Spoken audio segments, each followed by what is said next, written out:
Gue sering mikir, kapan terakhir kali gue ngerasa bener-bener tenang soal uang. Bukan soal kaya, bukan soal punya banyak, tapi tenang. Hidup tanpa dikejar tanggal, tanpa deg-degan tiap buka aplikasi keuangan, tanpa harus mikir 2 kali buat keputusan kecil. Jujur aja, gue hampir lupa rasanya. Dari luar, hidup gue kelihatan normal. Gue kerja, gue punya penghasilan, gue nggak hidup berlebihan.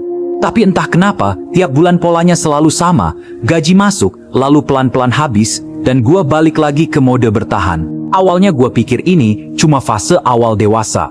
Katanya, semua orang juga ngalamin hal yang sama di awal kerja. Katanya nanti juga terbiasa, nanti juga membaik. Tapi waktu jalan terus, umur nambah, dan hidup gue rasanya masih di tempat yang sama. Harga makan naik, ongkos jalan naik, biaya hidup naik, tapi gaji gue kayak nggak ikut naik bareng.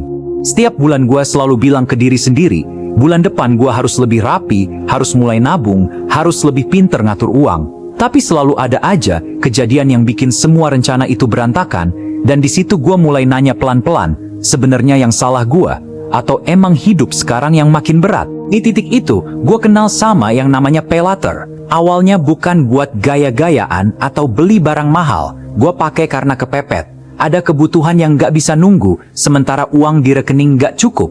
Dan pay later datang dengan bahasa yang halus banget. Bayar nanti, cicilan kecil, gampang. Jujur aja, di saat itu rasanya kayak ditolong. Hidup gue hari itu bisa lanjut. Gue bisa makan, gue bisa jalan, gue bisa lewatin hari tanpa stres berlebihan. Dan itu bikin gue ngerasa semuanya masih aman. Sekali pakai, rasanya ringan. 2 kali, jadi terbiasa. 3 kali, gue mulai nganggep itu bagian dari hidup. Bukan karena gue nggak tahu risikonya, tapi karena semuanya terasa gampang. Angkanya kecil, jatuh temponya nanti, dan hidup gue sekarang bisa jalan. Gue mulai pakai pay later bukan cuma buat kebutuhan mendesak, tapi juga buat hal-hal kecil yang sebenarnya cuma biar gue ngerasa hidup gue masih normal, masih sama kayak orang lain. Masalahnya, yang namanya nanti itu nggak pernah hilang. Dia cuma numpuk. Dan suatu hari, semua nanti itu datang barengan. Tiba-tiba 1 bulan gua bukan cuma mikirin hidup hari ini, tapi juga keputusan gua beberapa bulan lalu. Gaji yang masuk udah kebagi, bahkan sebelum gua sempat ngatur. Di situ gua mulai ngerasa capek, bukan cuma secara fisik, tapi juga secara mental, karena hidup gua rasanya diatur sama tanggal jatuh tempo. Bangun tidur, hal pertama yang gua lakuin bukan buka chat temen atau berita, tapi ngecek aplikasi keuangan. Takut ada tagihan baru. Takut ternyata nggak cukup.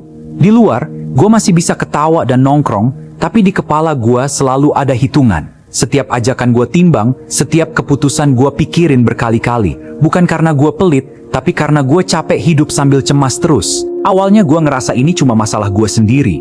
Tapi makin kesini, gue ngobrol sama temen-temen, dan ternyata banyak dari mereka ngerasain hal yang sama. Kami bukan generasi boros.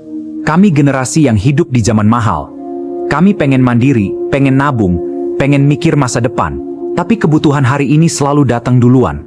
Dan pay later akhirnya jadi pelarian, bukan karena kami nggak tahu risikonya, tapi karena capek hidup sambil kekurangan. Sampai akhirnya gue sadar, kalau gue terus hidup kayak gini, yang habis bukan cuma uang, tapi juga diri gue sendiri. Gue mulai jujur ke diri sendiri, ngaku kalau gue kesulitan, dan itu nggak bikin gue gagal sebagai manusia. Gue mulai pelan-pelan ngurangin, belajar bilang enggak, dan nerima kalau hidup gue mungkin gak secepat yang orang lain tampilkan. Gen Z bukan generasi lemah, kami cuma lagi belajar bertahan. Dan kalau hari ini gue masih berdiri, masih kerja, dan belum nyerah, mungkin itu sudah cukup untuk sekarang. Kalau kamu sampai di bagian ini, mungkin kamu juga sedang berjuang dengan hal yang sama.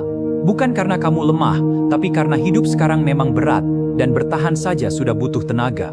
Gen Z bukan generasi manja, kami cuma generasi yang sedang belajar hidup di dunia yang mahal, cepat, dan jarang memberi jeda.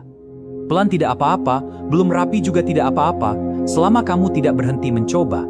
Dan kalau cerita ini terasa dekat dengan hidupmu, jangan lupa untuk like dan subscribe, supaya kita bisa terus saling menguatkan lewat cerita-cerita yang jujur dan nyata.